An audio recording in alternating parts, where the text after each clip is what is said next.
Awesome. Yeah, thank you so much, everyone. I really appreciate the opportunity, and many of you were also great influence to my research.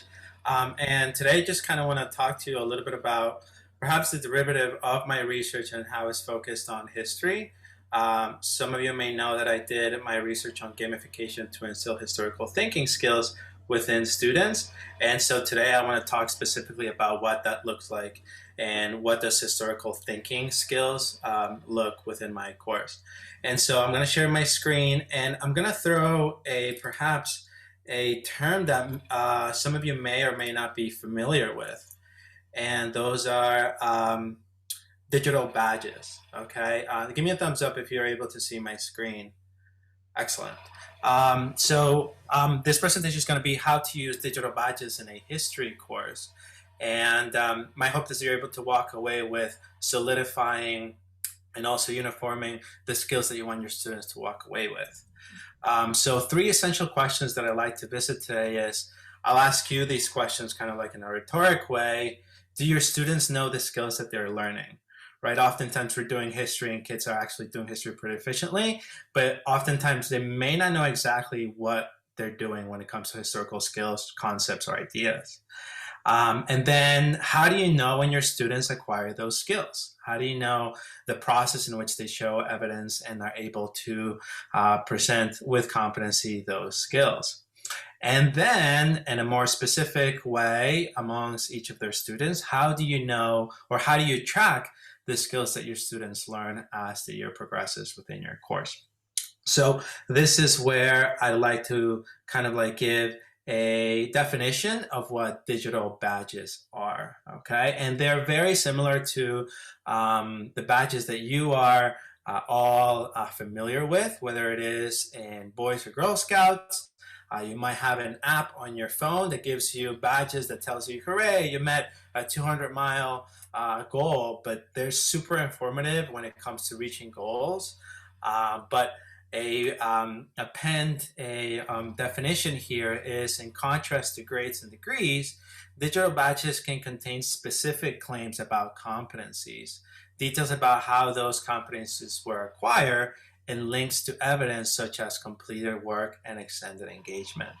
And so that's a definition that we're going to work on today to look at digital badges. And of course, they are fun. I mean, they array from just standards. If you like to meet standards for historical thinking, you'd like to emphasize some skills that you'd like them to focus, concepts that may not necessarily, you might not have a vocab word for it, but you can actually uniform that within a badge.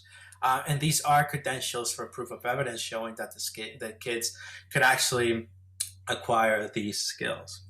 And so in looking at digital badges, I would like to focus on three different emphases here. We're going to take a look at objectives. What do these digital badges stand for? We're going to look at competencies. How do we actually measure competencies and how we acquire and inspire students to reach competencies? And what does self-efficacy look for when these digital badges are actually optional, and encouraging students to actually dig deep into proving what historical thinking skills they'd like to engage in. So the first one, we're going to look at the objectives. And I'm really fascinated about actually using the objectives of the Loomis Chaffee History Department. How did I access these? Well, they're actually somewhat semi-hidden. You have to visit the course catalog, which takes a lot of clicks to get to, or you could just visit the website. But I wanted to make a priority to show these objectives within my classroom and not have students just looking for these or even knowing that they actually exist. So the digital badges were actually inspired by the history departmental goals, which I think they're very solid in what we want our students to walk away with in their years of history here. And also, what was really helpful, and I'd like to thank my friend Rick Taylor here with some excellent extra resources that, as we are history scholars here, that we're able to create badges in ways in which we can instill important concepts, standards, and skills that we want our kids to walk away with. And so this is where you are able to kind of like iron out the specific historical thinking skills that you want your students to walk away with. The next object that we'd like to talk about is competency. And the word competency is just making sure that we have a proficient and understanding of what that looks like. And for that, digital badges is the representation of actually someone acquiring that competency. Competency-based education is allowing students with feedback, providing them the opportunities to redeem themselves and be able to reach competency with feedback and opportunities to do it all over again. And then, of course, allowing students to have their personalized goals, which is where person-oriented approach is. When students could say, hey, I'd like to aim for 10 badges, I'd like to aim for 5 badges, I'd like to aim for 3 badges, and allow students to have a personal oriented approach into accessing these badges. So this is a very autonomous way in allowing students to engage in this historical thinking skills. As we know, we have such an array of students that some students are really into history, right? And some of them kind of just sit there because it's a required course, right? And so we want to make sure that we allow multiple pathways for various students sitting in our classroom. And competency, so these digital badges do represent these historical skills. Standards for competency, they exhibit these concepts that we'd like them to walk away with, and they challenge students to produce evidence. And in order for students to produce evidence, we have to allow them the opportunity to self-regulate their time and efforts to reach competency through the ability of resubmissions. And the ability to allow resubmissions opens up the opportunity to give them feedback to allow them to be competent at these historical thinking skills.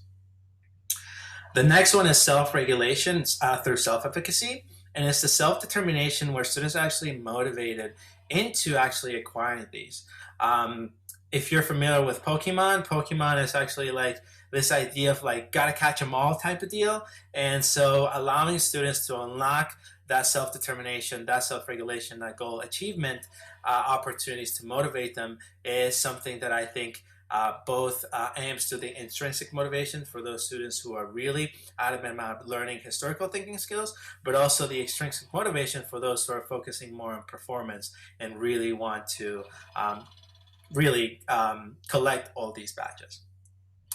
So on student self-efficacy, this is a response that a student gave me, and just the advantages of having the freedom to decide when to do the assignments, particularly in the consequences along of say, hey, things might pile up if I wait too long. But what I want to focus on is like giving the opportunity for students to have the freedom to decide their own grade by aiming for the badge, aiming for the pace, and allowing for the resubmissions for students to actually try a little bit harder with the ability to have feedback from us. So let's actually take a look at what a competency-based assignment looks like. And in the world history course, we came up with these response papers. Over the fall, we challenged students to have these response papers that were about a page long, which is 11 or 12 point font here, double space, 1-inch margins, and allowing them to just play around with historical thinking skills and allow them to ponder whether there's hypothetical questions, whether it's challenging their understanding, but allowing them to just kind of be like the clay in their hands and just really motivate them to start thinking about historical thinking skills. And so I gave these liners as kind of like the parameters in which students were able to reach competency. I told them that they were able to have as many resubmissions as they can. There would be feedback provided along with a rubric to reach competency. Badges are optional, so not necessarily you have to apply for every badge every time. But if you do actually are competent in a badge, you're actually allowed to have 10 points if you earn this badge. But with the caveat of providing a paragraph that explains why you think you have earned the badge. And this is where those learning sciences comes in, of metacognition, that allows students to really think and like present their logic about why they believe that they have earned a particular skill. So I'll give you an example of a badge. This is a badge that I was able to compose and was inspired from those resources that Rick Taylor shared with me. And it was just allowing students to have the possibility to think about chance and inevitability. So oftentimes people say, well, war is needed for us to kind of like reach the point of human history that we're at right now. If it wasn't for the past the way it was, the world would not be the same way. So really kind of like challenging that chance versus inevitability that we have in human action, right? And so a student who would actually like to reach out for this um, badge would actually have the opportunity to see those themes, right, in human nature and in history by presenting examples from the readings according to what episode of history we're looking at, et cetera, et cetera. So, and seeing those, students are able to give that opportunity and say, hey, I believe that these tactics show a pattern of repetition that may continue in modern times, which I could believe be avoided, right? Like that's a very technical way of looking at history in a very analytical way. And so when I was looking at these, I wanted to make sure that students were actually learning and seeing these patterns of history in a more analytical way and not just checking for accuracy and dates and content as well. I really wanted students to have a analytical approach towards history. And so in providing feedback, right, and allowing students to support the badges that they want to have, right, each paper was able to be in a different aim, so gave students the right direction to move forward and just advise them on how to reach those personal goals, right? And through these competency-based assignments, giving these extended opportunities to reach competency permitted me to elaborate and have those conversations along the line with students. And believe it or not, most of the students actually want that opportunity, that want that chance to actually resubmit and get a chance to have more elaborate feedback. And along with talking about what digital badges mean, that badges can actually become a credential, right? And show levels that signal historical thinking skill and actually have more feedback than actually just a letter grade. So giving them that direction there. So on a student giving me feedback on what that looks like in these response papers and being able to have this way of resubmission, the students say, I enjoy how the response papers are structured. In other classes, I would just get a B or a B plus on a paper and then I would be done with it. My teachers put comments in it, but I wouldn't care because I already got my grade. Now I have real motivation to be able to correct my mistakes and progress faster as a writer. And so allowing them to, give them the feedback for students to be able to improve and also be feedback that is relevant for them to actually have a direction and to meet that competency was extremely crucial for students to continue to push hard, thus the self-regulation being spoken there. So to give you some numbers about some of the students that actually went and reached for badges as I did my approach, several students were in different places according to the self-regulation and the self-pace that they like to Kate with. But overall, every student earned at least one badge, okay, that they're able to prove competencies and evidence, whether it is in historical thinking skills, a concept, collaboration, particularly so essential when it came to online learning. But every student at least earned one badge moving into our source. So there was that engagement part there. So a reflection on what students look like and what they wanted to think about in badges, one student expressed the next sentiment. He said, at the beginning of the term, I took some time to look over the badges and some examples of writing that would earn me these. These proved to be immensely helpful and gave me the necessary push to begin to apply for badges and work harder to boost the quality of my work so that I met the criteria for badges. I would say that now I understand and enjoy working for badges because it pushes me to make my work better, as well as teaching me to think deeper about the topic. So we allow them to just specialize in those historical thinking skills and more importantly, further their engagement to think deeper about these topics. So a few observations as those response papers and other competency-based assignments came in. Papers were more skill-oriented, right? They were able to have a more centralized focus. Students were able to challenge to express their thinking. A lot of the times you'll be surprised how students will write a paper and then literally have no idea what they just wrote. So aligning them to just really ponder and have that expression of thinking was really helpful to share and show metacognition. Students develop a vocabulary based on skill, right? So then by me uniforming these skills and talking about narrative, talking about framing, talking about different chances and connections. Students were actually created a vocabulary that were then is super helpful when it comes to discussion.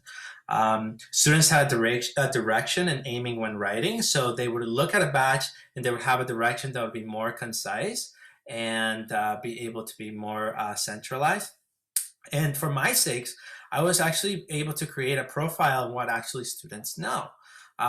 Especially in this time when we're actually traded a lot of students in the middle of the year, I was actually be able to know more than just say, hey, this kid got an A, but I could say, no, this kid actually did really good in expressing narrative and expressing chance and expressing, contesting history. So these badges were able to create a profile on what students know. And of course, I created pathways to motivation where they're able to just be able to capture all of these as well.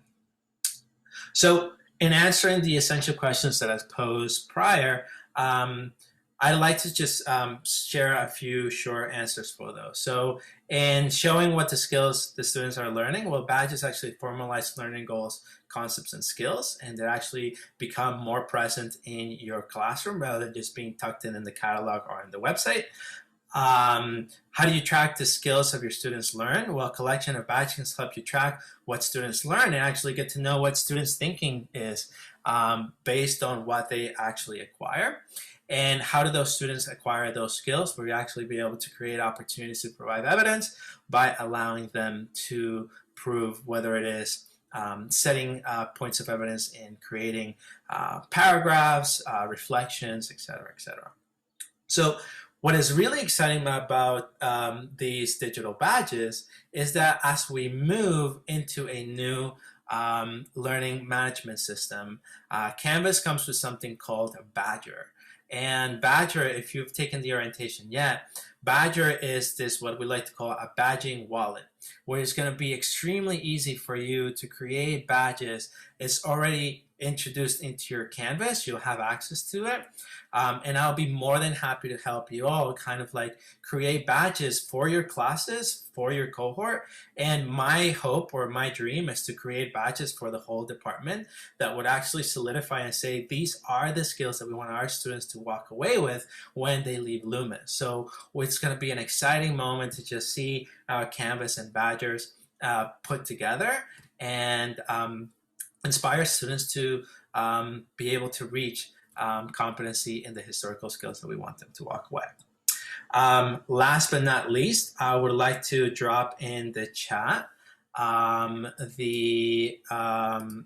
PDF of all the list of the badges that I was able to use and the student sample of those badges, and then so you can look at kind of like the catalog of my badges and be able to see for yourself some of the information and some of the badges that they're able to complete.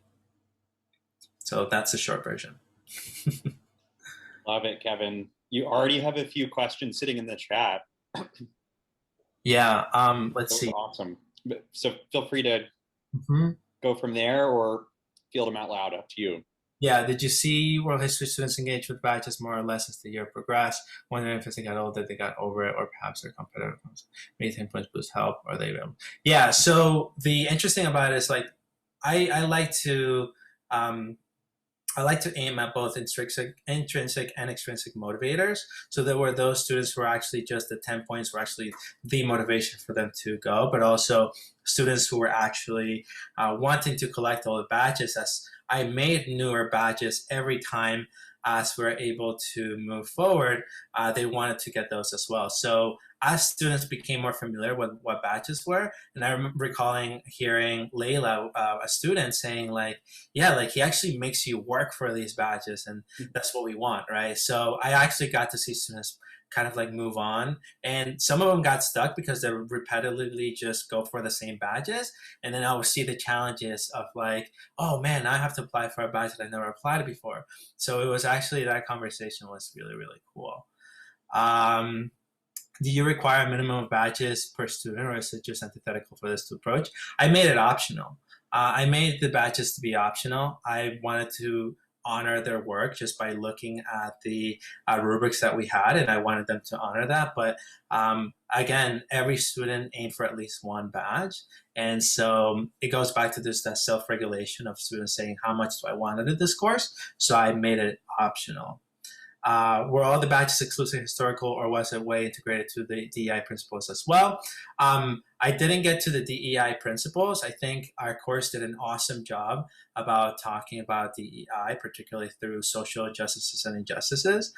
Some of them are just tailored at kind of like hinting at social work, but just thinking about historical thinking skills. But I also did concepts and skills like collaboration. I created the buddy badge. If you might see it in the list of badges, where we had collaboration within 2 students and show evidence for earning that buddy badge. Rick Taylor said, can students reapply for badges already receiving the curriculum progress? In other words, do badges grow with the course? Yes and yes. Students can actually apply for badges in the second term coming in. As we know, it's very important to continue to refresh students' thinking. And so I super encourage for students to reapply for badges that are used before. And my goal was to continue to make more badges as we dig deeper and progress into the curriculum. How much more time does managing badges add to your grading? This is a very important piece of understanding that a competency-based assignment is not the same as a regular assignment. You want to be able to create assignments that give you parameters to be able to give that feedback. Something that was very key is that my students were learning all at their own pace. So not every student was handing in everything at the same time. So every day I was grading about 1 or 2 as the kids progress. And other students are so preoccupied with other classes that oftentimes they don't really like resubmit more than 3 times. And so there's various things that I was able to do that would allow me to provide that feedback and keep track. The LMS that I use, which is called Gradecraft, part of the University of Michigan, helped me track the profiling, which is Badger, which is going to be our equivalent for that, which is going to be cool. What badges are most frequently earned? Were all the badges independent, or were there some that could be earned only after having earned some early ones? All of the badges were independent. Students were actually very interested about. We had badges from like using primary, secondary sources. We had badges from like contesting history. We had badges from framing and creating a narrative and thinking about a narrative. So I don't know which ones were frequently earned. I know the buddy badge was the one that was probably earned by everyone, but everybody has such a different array of badging. Does there become a competition between students, and how does that affect the dynamic between the haves and have-nots? Absolutely. I think the competition, it was only if students disclosed the badges that they were earning. Otherwise, we had a leaderboard, which is optional for kids to opt in. I didn't hear or in any of my data to see any dynamics of competition that was unhealthy, nor did I see competition at all. But I've heard some instances where students do actually take that amicable like competition, but never was anything unhealthy in any ways. What do you recommend as first step for teachers who want to introduce badges into their curriculum? To really think about what you want your students to learn. What are the historical thinking things that you want? Again, I think there's such an array of professional development for history. Starting with our learning objectives here at Loomis is the first step. But in just having those to be present in your classroom, I think are extremely powerful. And so I think sitting down and just kind of like aim what you want your students to learn is the first step forward. And are there badges within or on top of badges? Thinking about different types of arguments for argument badges. I guess this goes back to the independent badges or dependent badges. So no, every badge is different. I guess just showing the argument badge, for instance, let's just create that contesting that analytical aspect for argument badge. Did any of the badges overlap with the Alvar Center matrix? I have to be honest on this one. I wasn't thinking much about the Oliver Center matrix, although it would be an excellent resources to introduce the concepts, the skills of the Oliver Center in it. And I think it's a great opportunity to not only do that, but also some in the Norton Center, which I think would be extremely important in just creating an interdependent aspect. There's multiple things that you can do. I think badges is a technology, if you look at higher ed, of seeing just credentials all across that kind of like blow out like degrees. I've seen it in like public districts where they actually like create badges when students are involved in like volunteer work outside of school, or they go up to the library and do research, or they visit like the police office down the street. So there's pretty much badges you can make for anything and anything you want. Um, any other questions? Okay, cool. I really hope that you're able to see that list of badges and kind of like what students were thinking about and what they produced. I'm really proud of kind of like the way in which students were thinking about just doing history and kind of just not just like too scared about what where they got right or wrong, but have those healthy risks. And I hope that down the road we can have a conversation about what it looked like if we were to digitalize and badge our department. Thank you so much.